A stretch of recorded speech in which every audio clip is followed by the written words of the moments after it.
Good morning my dear student. आज जो मैं आपसे बात करने जा रहा हूं कार्बोक्सिलिक एसिड के बारे में बात करूंगा। कार्बोक्सिलिक एसिड का थोड़ा सा मैंने आपको इंट्रोडक्शन बताया था और उसी चीज को कंटिन्यू करते हैं। पार्ट 1 में थोड़ा सा इंट्रो बताया था, तो पार्ट 2 में बात करते हैं। आज देखते हैं कॉमन और आईयूपीएसी नेमिंग की बात चल रही थी, तो देखते हैं कॉमन और आईयूपीएसी नेमिंग से रिलेटेड कि मैंने आपको बताया था कि अगर यहां पे ये आप लेते हो तो इसका नेम क्या रखोगे। इसका कॉमन नेम जो बोलते हैं ऑक्जेलिक एसिड बोलते हैं, इसको ऑक्जेलिक एसिड बोलेंगे, ठीक है। और इसका आईयूपीएसी नेम रखोगे तो क्या रखेंगे, आईयूपीएसी नेम रखेंगे। तो देखो यहां पर अगर आप इसको चेन में ले लेते हो 1 2 ऐसे चेन में ले लेते हो, 2 कार्बन की चेन ले लेते हो, तो ये तो इसका कॉमन नेम है, ठीक है। और आईयूपीएसी नेम जो बोलेंगे अपन इसका वो क्या बोलेंगे।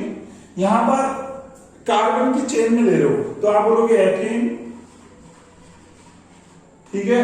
और 1 2 और क्या बोल देंगे डाइओइक एसिड, डाइओइक एसिड। ये इसका क्या हो जाएगा, आईयूपीएसी नेम हो जाएगा।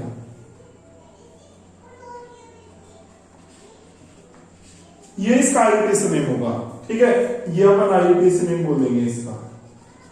अच्छा, अब अगर मान लो आपको ये देना है, इसका नेम देना है, यहां पर आपने रख दिया CH2 और COOH और ये COOH, ठीक है। इसके दोनों नेम देते हैं, कॉमन नेम देते हैं और आईयूपीएसी नेम देते हैं, ठीक है। कॉमन नेम क्या बोलेंगे इसके कॉमन नेम बोलेंगे, देखो यहां पे एक कार्बन बीच में आ गया तो इसको बोलते हैं मैलोनिक एसिड,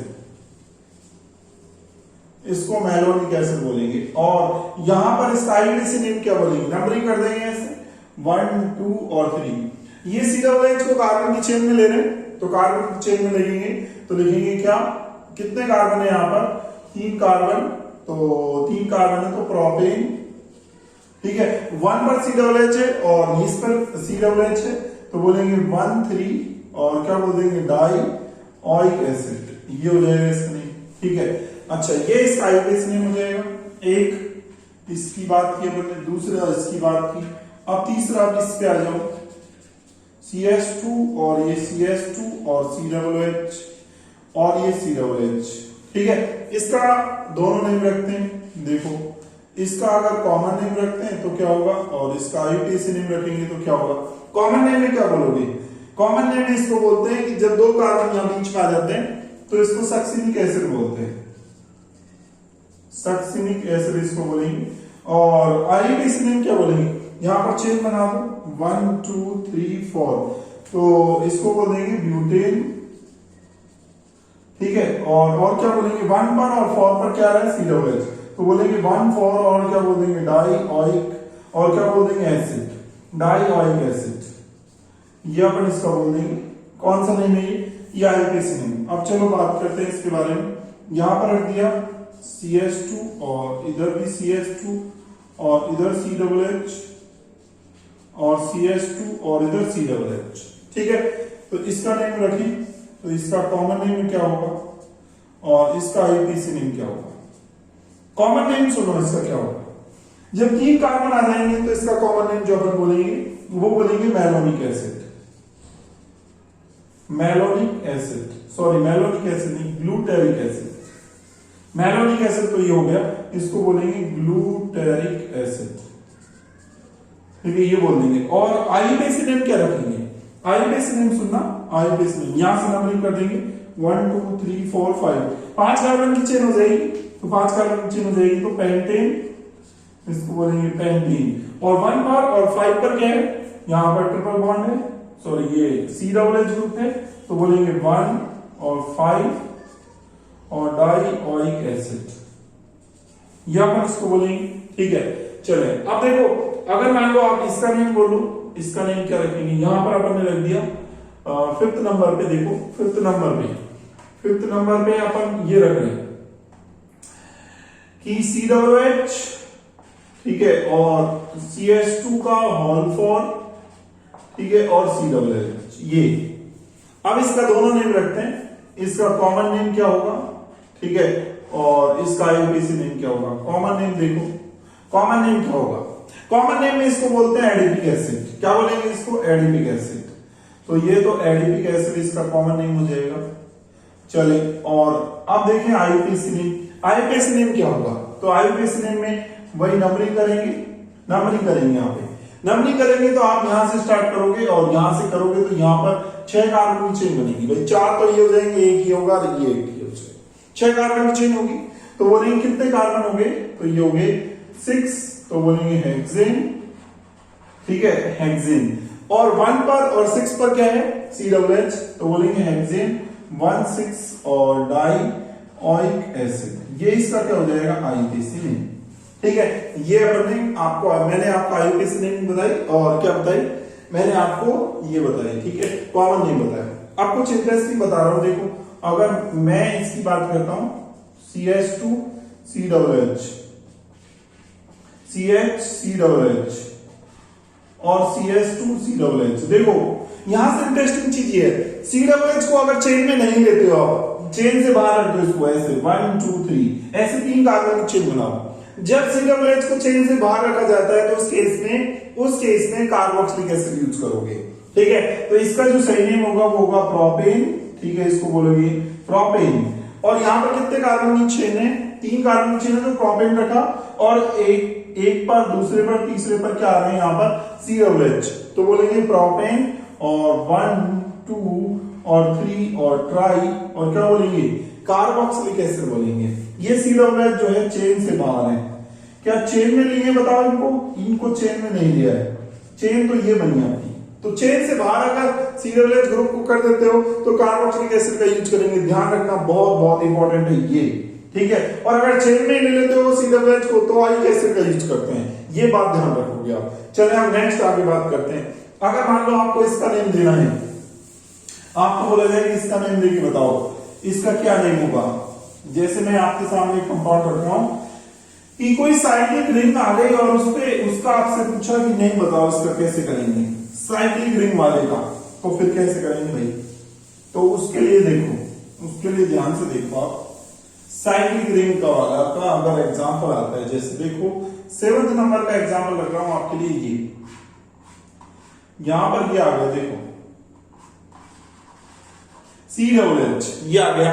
अब बताओ, फिर वही समस्या आ गई, यहां से नंबरिंग करेंगे 1 2 3 4 5।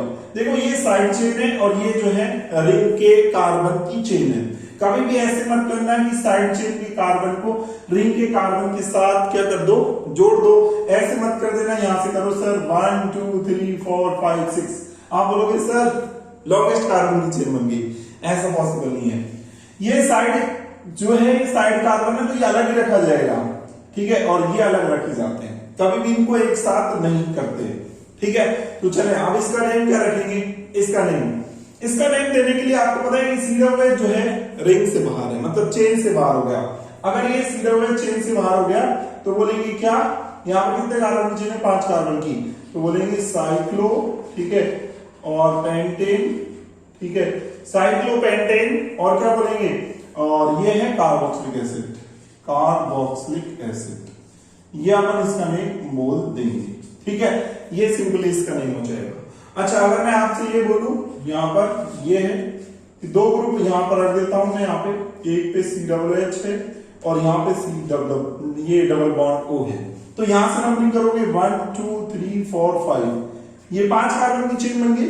अब 5 कार्बन की चेन बनेगी तो यहां पे देख रहे हो कि तीसरे नंबर पे C double bond O group आ रहा है, तो आप बोलोगे 3 और क्या बोलोगे? ऑक्सो, 3 ऑक्सो, और कितने कार्बन की? 5 कार्बन की चेन, तो साइक्लो और पेंटेन, साइक्लोपेंटेन, और क्या बोल देंगे? कार्बोक्सिलिक एसिड, कार्बोक्सिलिक एसिड, ये अपन इसका नेम बोल देंगे, ठीक है। तो इस तरीके से अपन करेंगे। चलें अब देखिए, ये तो मैंने आपको आईयूपीएसी कॉमन नेम बताया और आईयूपीएसी नेम बता दिए, ठीक है। अब मैं आपसे बात करूंगा इसके बाद मेथड्स ऑफ प्रिपरेशन के बारे में बात करूंगा। यहां से अपन जो है चैप्टर को स्टार्ट कर रहे हैं, मेन चीजें यहां से कि कैसे इनको बनाते हैं, क्या मेथड्स ऑफ प्रिपरेशन है इसके, किसके? कार्बोक्सिलिक एसिड के। तो यहां से देखते हैं, तो इंपॉर्टेंट चीज यहां से चालू होगी। तो मेथड्स ऑफ प्रिपरेशन की बात कर रहे हैं, तो मेथड्स ऑफ प्रिपरेशन देखो,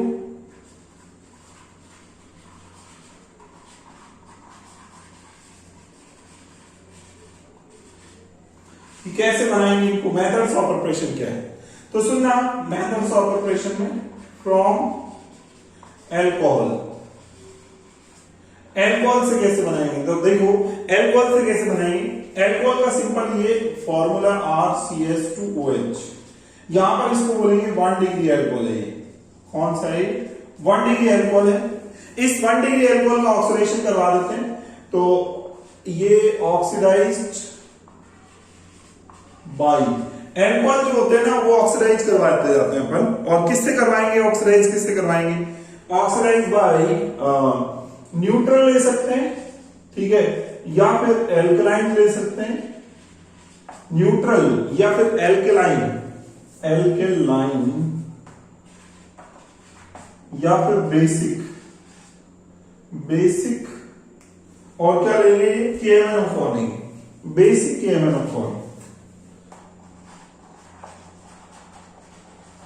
या फिर क्या ले सकते हो आप, K2Cr2O7 ले सकते हैं, K2Cr2O7, ठीक है, ये ले सकते हैं अपन। तो ये ऑक्सीडाइजिंग एजेंट है जो अपन काम में लेंगे। और चाहो तो आप ये भी ले सकते हो, और CrO3 विद H2SO4 ये भी ले सकते हो, ठीक है। तो ये कुछ ऑक्सीडाइजिंग एजेंट हैं जो अपन काम में ले सकते हैं, ठीक है जी। तो ये ऑक्सीडाइजिंग एजेंट अगर आप लोगे तो इनमें से कोई सा भी ले लो। सपोज आपने KMnO4 ले लिया, तो KMnO4 क्या करेगा, इसको ऑक्सीडाइज करेगा और यहाँ पे ऑक्सीजन जोड़ेगा। पहले ही क्या होगा, देखो यहां से एक H निकालोगे, यहां से एक H निकालोगे और एक O, तो क्या बाहर हो जाएगा, यहां से H2O बाहर हो जाएगा और क्या बनेगा, RCHO, ठीक है। ये एल्डिहाइड बन जाएगा, इसको एल्डिहाइड बोलेंगे। अब इस एल्डिहाइड पर फिर ये इसको ऑक्सीडाइज करेगा, आगे फर्दर ऑक्सीडाइज करेगा। तो जब इसको आगे फर्दर ऑक्सीडाइज करेगा तो फिर ये बन जाएगा RCOOH, ये बन जाएगा कार्बोक्सिलिक एसिड बन जाएगा, ठीक है। तो इस तरीके से ये बनेगा। तो ये चीज समझ में आ गई होगी आपके कि कार्बोक्सिलिक एसिड का फॉर्मेशन जो होता है वो ऐसे होता है, यहां पर कुछ ऑक्सीडाइजिंग एजेंट चाहिए, उनकी हेल्प से हो रहा है। तो एक चीज आपने ये देखा, ठीक है। अगर मान लो आप यहां पे 2 डिग्री लेते हो, 2 डिग्री लेते हो, तो जैसे आपने ये लिया R और CH और इधर CH3, चलो यहाँ पे R ले लेते हैं, R ले लिया, ठीक है, और OH, ये 2 डिग्री एल्कोहल है, 2 डिग्री एल्कोहल। अब इसका ऑक्सीडेशन करवाते हैं, तो इसका ऑक्सीडेशन करवाओ, तो फिर क्या होगा, 2 डिग्री एल्कोहल का ऑक्सीडेशन करवाएंगे, तो इससे याद रखना क्या बनेगा, इससे जो बनेगा वो बनेगा R, ठीक है, C और ये R, और यहां से एक हाइड्रोजन निकलेगा और यहां से एक हाइड्रोजन निकलेगा, ये ऑक्सीजन और ये बन जाएगा, ठीक है, ये बनेगा। और फिर इसका फर्दर आगे ऑक्सीडेशन हो सकता है क्या, ये कीटोन है, ठीक है, कीटोन का फर्दर आगे ऑक्सीडेशन हो सकता है क्या। तो यहां पे आप अगर मान लो, जैसे यहां पर R की जगह मान लो मैं ग्रुप रख देता हूं, यहां पे CH3 रख देता हूं और यहां पे CH3 रख देता हूं, ठीक है। तो देखना एक बार क्या होगा, यहां पर मैंने CH3 रख दिया और यहां पर मैंने क्या रख दिया, CH3 रख दिया, ठीक है। तो फिर क्या करोगे, इसका ऑक्सीडेशन करेंगे तो हो जाएगा आगे, यहां से इसको ब्रेक करेंगे और यहां से इसको ब्रेक करेंगे तो बनेगा इससे CH3COOH, ठीक है, CH3COOH, CH3COOH। यहां से कितने हाइड्रोजन निकालने पड़ेंगे आपको, यहां से एक हाइड्रोजन निकालना पड़ेगा, यहां से एक हाइड्रोजन और एक ऑक्सीजन, ये वाली, तो CH3COOH हो जाएगा। यहां पर बचेगा CH2, उस पर फिर 2 ऑक्सीजन और जोड़ दोगे, तो टोटल ऑक्सीजन जो है 3 ऑक्सीजन काम में आएगी, तो यहां पर HCOOH ये बन जाएगा, तो H से ये ऑक्सीडाइज होता है, ठीक है। चलो, तो यहां पर अपन ये करते हैं, तो ये 1 डिग्री एल्कोहल से बना सकते हैं। यहां पर आपको जो है कीटोन को ऑक्सीडाइज करना पड़ता है ना, तो इसके लिए आपको HNO3 डालना पड़ेगा, यहाँ पे HNO3, और यहां पर KMnO4 से आपका काम चल जाएगा, ठीक है, ऐसे हो जाएगा। चले, आप देखिए ये एल्कोहल से अपन ने बात कर ली। अब जो मैं दूसरा पॉइंट बात कर रहा हूं, ठीक है, वो है फ्रॉम एल्किल बेंजीन। एल्किल जो बेंजीन है उससे कैसे बनाओगे, एल्किल बेंजीन से कैसे बनाओगे, तो सुनना, एल्किल बेंजीन ये होती है, ये जो है बेंजीन ले ली और इसके ऊपर एल्किल ग्रुप रख दिया, सपोज CH3 रख दिया, ठीक है। तो फिर क्या होगा, इसका फिर वही KMnO4 के साथ, या फिर क्या ले सकते हो, फिर या ले सकते हो K2Cr2O7 ले सकते हो, इसके साथ ऑक्सीडेशन करवाएंगे। तो जब इसके साथ इसका ऑक्सीडेशन करवाएंगे तो ये क्या करेगा, इसको चेंज कर देगा किसमें, इसको चेंज कर देगा इसमें, यहां पर COOH कर देगा, ये बेंजोइक एसिड बना देगा। ठीक है, अब याद रखना कि यहां पर कितने कार्बन की चेन हो, कितनी लॉन्ग कार्बन की चेन हो, तो होगा क्या, बेंजोइक एसिड में चेंज हो जाता है। देखो एक बार ध्यान दो, अगर मान लो यहां पर कार्बन की चेन आपने लॉन्ग रख दी, लॉन्ग कार्बन की चेन रखी, ठीक है, लॉन्ग कार्बन की चेन ऐसे रख दी, कितने कार्बन की चेन रख दो, ठीक है, और यहां पर अगर मान लो आपने ये लिया है KMnO4, तो वो उसको ऑक्सीडाइज कर ही देगा हर हाल में। तो देखो यहां पर अगर मान लो ये अपन ने रख दिया CH2 और CH3, ठीक है, ये रखा और इसको ऑक्सीडाइज करवा दिया और क्या ले लिया KMnO4, तो फिर क्या होगा, ये भी इसको ऑक्सीडाइज कर ही देगा और करके और यहां पे चेंज कर देगा इसको COOH में। ठीक है, इसमें चेंज कर देगा ये, तो ये क्या बना देगा, बेंजोइक एसिड बना देगा। तो ऐसे अपन एल्किल बेंजीन से बना सकते हैं। ठीक है, अब नेक्स्ट जो पॉइंट है वो है, देखो नेक्स्ट जो पॉइंट मैं बात कर रहा हूं, फ्रॉम एल्किल नाइट्राइल। थर्ड जो पॉइंट है वो है फ्रॉम एल्किल और नाइट्राइल, नाइट्राइल बोल सकते हैं सिंपल इनको। तो नाइट्राइल से कैसे बनाएंगे, देखो नाइट्राइल का कंप्लीट हाइड्रोलिसिस करवाओगे आप, ये RCN है, RCN है, इसको ऐसे ट्रिपल बॉन्ड और N करके लिख दिया, इसका कंप्लीट हाइड्रोलिसिस करवाओगे, H2O लोगे यहाँ पे और H प्लस, एसिड की प्रेजेंस में करवा सकते हो या फिर क्या करवा सकते हो, बेस की प्रेजेंस में करवा सकते हो, दोनों के प्रेजेंस में हो सकता है ये। ठीक है, दोनों के प्रेजेंस में होगा, तो आप दोनों के प्रेजेंस में होगा तो कैसे जोड़ेंगे, कई बार मैं बता चुका हूं आपको। ठीक है, यहां पर क्या करते हैं, OH जोड़ते हैं, यहां पर H, यहां पे OH, यहां पे H, ठीक है, यहां पर OH और यहां पे H, ऐसे जोड़ते हैं। तो जोड़ने से क्या होता है, ये NH3 यहां से पूरा का पूरा बाहर हो जाएगा, ये NH3, और यहां से क्या बाहर निकाल दोगे, यहां से H2 बाहर निकाल दोगे, तो बच क्या रहेगा, प्लस में बच जाएगा RCOOH। ठीक है, ये तो मैं यहां पे लिखूंगा बाई एसिडिक, एसिडिक भी करवा सकते हो या फिर और बेसिक हाइड्रोलिसिस करवा सकते हो। किसका हाइड्रोलिसिस करवा रहे हैं अपन, किसका hydrolysis of alkyl nitrile, alkyl nitrile का, तो फिर क्या होता है, then we get carboxylic acid, तो हमको कार्बोक्सिलिक एसिड मिल जाते हैं। ठीक है, ये अपन बोलेंगे। चले, अब इस चीज को देखा आपने, तो एल्किल नाइट्राइल से आपने ऐसे बना दिया, एसिडिक भी करवा सकते हो हाइड्रोलिसिस, मतलब एसिड की प्रेजेंस में या बेस की प्रेजेंस में करवा सकते हो, दोनों से क्या बन जाएगा, RCOOH, कार्बोक्सिलिक एसिड बनेगा। ठीक है, अब फोर्थ पॉइंट देखते हैं, फोर्थ पॉइंट है from Grignard reagent, Grignard reagent, तो ग्रिग्नार्ड रिएजेंट से कैसे बनाओगे, देखो ग्रिग्नार्ड रिएजेंट से कैसे बनाएंगे, तो वो सुनना, ग्रिग्नार्ड रिएजेंट होता है RMGX। ठीक है, इस RMGX की रिएक्शन करवा देते हैं किस पे, ये है CO2, C double bond O और ये डबल बॉन्ड O, ठीक है, CO2, इस पर इसका अटैक करवाएंगे तो इलेक्ट्रॉन को ऐसे शिफ्ट करेंगे, इस पे नेगेटिव आता है, इस पे पॉजिटिव आता है।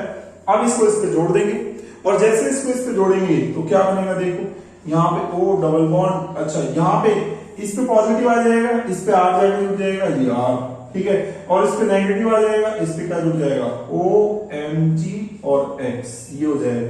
ठीक है, OMGX हो जाएगा।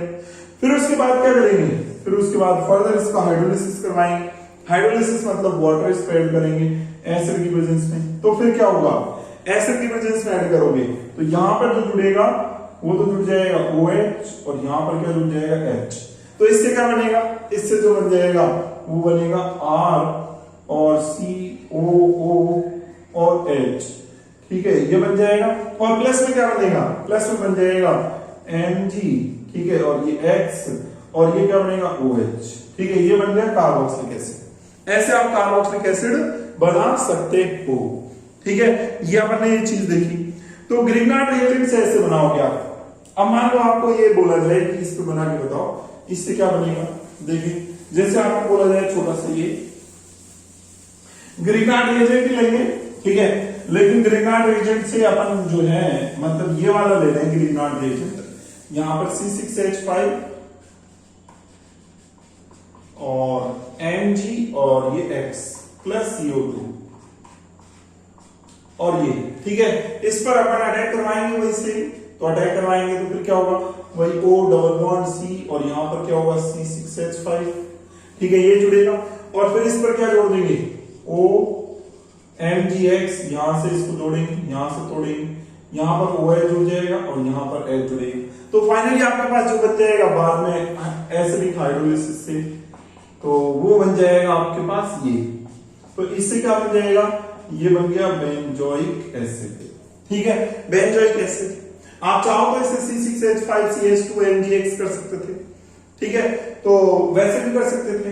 ये जो है C6H5 CH2 और MgX ये भी कर सकते हो, प्लस CO2 वही तरीका, ठीक है। और इससे जो बनेगा फाइनली वो ये बनेगा, करवाओगे तो इससे करवाएंगे तो CH2 और CH, ठीक है, ये बनेगा।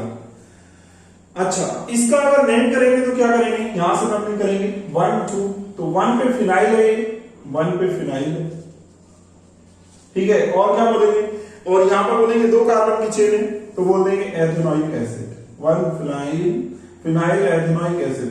आप बोलोगे कि सर आपने ये कार्बन की चेन क्यों सेलेक्ट की, यहां तो 2 कार्बन है, इधर 6 कार्बन हो सकते थे। अरे भाई इसमें फंक्शनल ग्रुप है, फंक्शनल ग्रुप है मेन चीज, इसमें फंक्शनल ग्रुप को ज्यादा प्रायोरिटी देते हैं, ठीक है, तो इसलिए अपन यहां से ये की। चलिए अब देखिए यहाँ पे, अच्छा यहाँ पे भी आपको जो है यहां से नंबरिंग करते हैं आप, ज्यादा बेस्ट है ये 1 और ये 2, ठीक है, तो 2 फिनाइल और ये एथेनोइक एसिड। चले अब ये हो गया आपका इस तरीके से ग्रिग्नार्ड रिएजेंट से आपको बताया मैंने। अब नेक्स्ट जो बात कर रहे हैं वो है अमाइड से, फ्रॉम अमाइड, ठीक है, ये 5वां पॉइंट है, फ्रॉम अमाइड। अमाइड से कैसे बनाओगे, तो देखें अमाइड से कैसे बनाएंगे, तो अमाइड से बनाने के लिए अमाइड का जनरल फॉर्मूला क्या होता है, अमाइड का होता है RC डबल बॉन्ड O और NH2, ठीक है। इस पर क्या करवाते हैं, डाइल्यूट HCl की रिएक्शन करवा दो। HCl की जब रिएक्शन करवाओगे तो फिर क्या होगा, HCl मतलब इसमें वाटर भी है और HCl तो है ही, तो फिर इसमें जुड़ जाएगा, कौन जुड़ जाएगा इसमें, H2 जुड़ेगा। H2 जोड़ेंगे तो कैसे जुड़ जाएगा, इसमें यहां पर OH जुड़ जाएगा और यहां पर H जुड़ जाएगा, ये NH3 बाहर हो जाएगा और यहां पर क्या है, यहां पर क्या बन जाएगा, ये C डबल बॉन्ड OH और प्लस NH3, ठीक है, ये कार्बोक्सिलिक एसिड बन गया यहाँ पे इंटरेस्टिंग चीज ये है कि HCl क्या काम करता है यहाँ पे, कैटलिस्ट का। जुड़ता कौन है यहाँ पर, H2, तो H2 का एडिशन हो जाता है। चले अब दूसरी चीज, नाइट, इसके अलावा जो होते हैं वो होते हैं इसके अलावा एनहाइड्राइड, एसिड एनहाइड्राइड, अम्ल एनहाइड्राइड, उनसे भी बना सकते हो आप, ठीक है।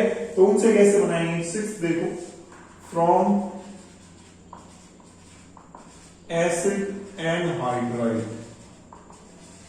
एसिड एनहाइड्राइड से कैसे बनाएंगे, तो एसिड एनहाइड्राइड से बनाने के लिए क्या करते हैं कि ये ले लेते हैं अपन, जैसे CH3 C double bond O, ठीक है, O और C डबल बॉन्ड O और CH3, ये एसिड एनहाइड्राइड है। इसकी रिएक्शन किससे करवा सकते हैं, H प्लस की प्रेजेंस में, एसिड की प्रेजेंस में, ठीक है, और ये रिएक्शन जो है एसिड की प्रेजेंस में करवा दो और यहां पर वाटर ले लो, तो वाटर लेंगे तो फिर क्या होगा, यहां पर जोड़ोगे आप, यहां से ब्रेक करोगे, यहां पे H जोड़ दोगे, यहां पे OH, ठीक है, बन क्या जाएगा इससे बनेगा CH3CH, CH3CH इधर बनेगा, CH3CH इधर बनेगा, तो कितने बन जाएंगे, 2 CH3CH बन जाएंगे, ठीक है। ये अपन करवा सकते हैं। एस्टर से बना सकते हो आप, एस्टर से कैसे बनाएंगे, तो एस्टर से देख लो एक बार, फ्रॉम एस्टर, एस्टर से बनाने के लिए क्या करेंगे, एस्टर से बनाने के लिए अपन ये करेंगे कि सिंपली अपन एस्टर ले लेंगे, जैसे RCOO और सपोज ये C2H5 ले लिया, ठीक है, ये एक एस्टर है, इस एस्टर का हाइड्रोलिसिस करवा देंगे H2, ठीक है, और यहां पर क्या लेंगे, एसिड की प्रेजेंस में करवाएंगे, तो एस्टर का हाइड्रोलिसिस करवाएंगे तो फिर क्या होगा, यहां से बनेगा RCOH, यहां पर क्या जुड़ेगा, यहां पर जुड़ेगा H और इधर क्या जुड़ जाएगा, OH, ठीक है, तो RCOH बन जाएगा, प्लस में क्या बनेगा C2H5OH बन जाएगा। ठीक है, ये क्या बन गया, ये एसिड बन गया, एसिड का फॉर्मेशन हो गया। ठीक है, तो ऐसे एस्टर से अपन बना सकते हैं। ठीक है, ये बात हो गई। अब जरा देखते हैं आगे, एस्टर के अलावा आप क्या बना सकते हो। ये प्रिपरेशन सारी जो है, जो मैंने आपको बताई, ये मेथड्स ऑफ प्रिपरेशन की किसकी, कार्बोक्सिलिक एसिड की। ठीक है, तो ये कार्बोक्सिलिक एसिड की प्रिपरेशन थी और सारी प्रिपरेशन मैंने आपको बता दी है। अब जो मैं बात करने जा रहा हूं आपसे, प्रिपरेशन के बाद जो मैं बात करूंगा, वो बात करने जा रहा हूं इसकी फिजिकल प्रॉपर्टीज। तो देखो फिजिकल प्रॉपर्टीज के बारे में, फिजिकल प्रॉपर्टीज। तो फिजिकल प्रॉपर्टीज के बारे में बात करते हैं। तो फिजिकल प्रॉपर्टीज को समझे। पहला पॉइंट जो है स्टेट। देखें, स्टेट की बात करते हैं तो इनकी स्टेट जो रहती है, अगर मैं बात करता हूं C1 से लेकर के और C10 तक जो रहते हैं, वो कैसे होते हैं, ये कलरलेस और क्या होते हैं, कलरलेस लिक्विड होते हैं। कलरलेस लिक्विड होते हैं C1 से लेकर के और C10 तक। और अबव अगर मैं बात करता हूं, अबव C10 से ऊपर जाऊंगा तो क्या होते हैं, ये होते हैं क्या, वही कलरलेस और wax like solid. Wax like solid ये अपन बोलेंगे। ठीक है, अच्छा, ये तो स्टेट की बात होगी। अब आ जाओ ऑर्डर की बात करते हैं। तो ऑर्डर की बात करें तो C1 से लेकर के, मतलब एक कार्बन वाला कार्बोक्सिलिक एसिड कौन सा होगा, SC-OH। C1 से लेकर के और C3 3 कार्बन तक का कार्बोक्सिलिक एसिड कौन सा होगा, 3 कार्बन वाला प्रोपेनोइक एसिड। तो वो क्या होगा, उसका ऑर्डर कैसा होगा, उसका जो ऑर्डर बोलेंगे ना अपन, वो बोलेंगे पंजेंट ऑर्डर। क्या बोलेंगे, पंजेंट ऑर्डर। ठीक है, पंजेंट ऑर्डर होगा। और फिर C4 से लेकर के और C9 जो होता है, यहां तक के जो कार्बोक्सिलिक एसिड होते हैं, उनकी जो स्मेल होती है, रेंसिड बटर लाइक स्मेल होती है। रेंसिड बटर लाइक और स्मेल। ठीक है, रेंसिड बटर लाइक स्मेल होगी। और अब C9 से ऊपर चलूंगा तो मैं बात करूंगा, तो फिर क्या होंगे वो, अब C9 से ऊपर वाले जो रहते हैं वो कैसे होते हैं, C9 से ऊपर वाले वो होते हैं ऑर्डरलेस होते हैं। ठीक है, वो उनका कोई ऑर्डर नहीं, ऑर्डरलेस। ठीक है, वो ऑर्डरलेस होंगे। चले, अब अपन ने जो है ऑर्डर की बात कर ली, अपन स्टेट की बात कर ली। अब नेक्स्ट जो इंपॉर्टेंट चीज है वो है boiling point. This is very important. Boiling point की बात करते हैं। तो बॉइलिंग पॉइंट जो रहता है वो आपको पता है डायरेक्टली प्रोपोर्शनल होता है मोलर मास के। ठीक है, मोलर मास। जैसे जैसे मोलर मास बढ़ाओगे तो बॉइलिंग पॉइंट भी क्या होगा, बढ़ेगा। तो अगर मैं बात करता हूं, जैसे आपको बोला जाए ये SC-OH, ठीक है, और CH3COH और CH3CH2 और C-OH, तो देखेंगे बॉइलिंग पॉइंट बढ़ता जा रहा है, बॉइलिंग पॉइंट बढ़ेगा। तो यहां पर क्या होगा, बॉइलिंग पॉइंट बढ़ने से, सॉरी, मोलर मास बढ़ता जा रहा है, तो मोलर मास बढ़ेगा तो बॉइलिंग पॉइंट बढ़ता जाएगा। ठीक है, तो ये ऑर्डर ऑफ क्या हो गया, BP, order of boiling point हो गया। ठीक है, ये अपन बात करेंगे। अब दूसरी चीज, बॉइलिंग पॉइंट जो होता है उसमें एक खास बात यह है कि इनके जो बॉइलिंग पॉइंट होते हैं ना, boiling point of carboxylic acid, वो सबसे ज्यादा होते हैं। बॉइलिंग पॉइंट जो होता है ना, boiling point BP of carboxylic acid, तो कार्बोक्सिलिक एसिड के जो BP होंगे बॉइलिंग पॉइंट, वो क्या होते हैं, बॉइलिंग पॉइंट हाई होते हैं। ठीक है, BP जो होते हैं इज मोर देन, ये ज्यादा है, इज मोर देन, एल्कोहल से भी ज्यादा है जी। ठीक है, ईथर से भी ज्यादा है। ठीक है, और जो आपके एल्डिहाइड कीटोन है उनसे भी ज्यादा है, एल्डिहाइड कीटोन से भी ज्यादा है, और इसके अलावा एल्केन से भी ज्यादा है। ठीक है, अगर मैं ऑर्डर की बात करता हूं तो देखो सबसे ऊपर है कार्बोक्सिलिक एसिड, फिर उसके बाद जो नंबर आता है कार्बोक्सिलिक एसिड के बाद फिर वो एल्कोहल का नंबर आता है, एल्कोहल। एल्कोहल के बाद जो नंबर आता है वो एल्डिहाइड कीटोन के आते हैं, एल्डिहाइड कीटोन के आते हैं, एल्डिहाइड और कीटोन जो भी है ये आते हैं। और फिर उसके बाद जो नंबर आते हैं वो ईथर के आते हैं, और ईथर के बाद जो आते हैं वो एल्कीन के आते हैं। ठीक है, ये ऑर्डर आप बोलोगे। ठीक है, तो ये ऑर्डर आपको ध्यान रखना है, सबसे ज्यादा इनके होंगे, फिर इसके होंगे, और फिर ये होगा। ठीक है, तो यहां पर कार्बोक्सिलिक एसिड के हाई जो बॉइलिंग पॉइंट होते हैं वो क्यों है हाई बॉइलिंग पॉइंट, तो यहां पर बोलेंगे high boiling point is due to H bonding. इनके बॉइलिंग पॉइंट ज्यादा क्यों है, एच बॉन्डिंग की वजह से। रीजन देखो, एच बॉन्डिंग है। अगर मान लो मैं इसकी बात करता हूं CH3 और C डबल बॉन्ड O, ठीक है, और यहां पर C, और यहां पर भी मैं ले लेता हूं यहां पर C और CH3 और इधर OH और ये डबल बॉन्ड O। ठीक है, तो इसमें क्या देख रहे हो आप, हाइड्रोजन बॉन्डिंग है, H बॉन्डिंग है यहां पे। तो इस H बॉन्डिंग से क्या होगा, H बॉन्डिंग से क्या होगा, ये H bonding present in 3 phase, ये तीनों फेज में होती है। इसमें तीनों की तीनों फेज में H बॉन्डिंग देखने को मिलती है। 3 फेज कौन कौन सी है यहाँ पे, सॉलिड, ठीक है, लिक्विड में भी मिलती है इसमें, ठीक है, लिक्विड में भी, एंड वेपर फेज में भी मिलती है, तीनों में मिलती है। सो इनके जो बॉइलिंग पॉइंट होते हैं, इनके बॉइलिंग पॉइंट, सो BP जो होगा इज मोर देन, वो ज्यादा होता है, ठीक है, इज मोर देन एल्कोहल। तो आप अगर आपसे रीजन पूछा जाए कि एल्कोहल के कंपैरिजन में इनके बॉइलिंग पॉइंट क्यों हाई है, तो उसका रीजन दोगे क्योंकि इनमें सॉलिड स्टेट, लिक्विड स्टेट और वेपर फेज तीनों में ही बॉइलिंग पॉइंट, तीनों में ही हाइड्रोजन बॉन्डिंग होती है। वेपर फेज में भी हाइड्रोजन बॉन्डिंग होती है, इंटरेस्टिंग चीज ये है।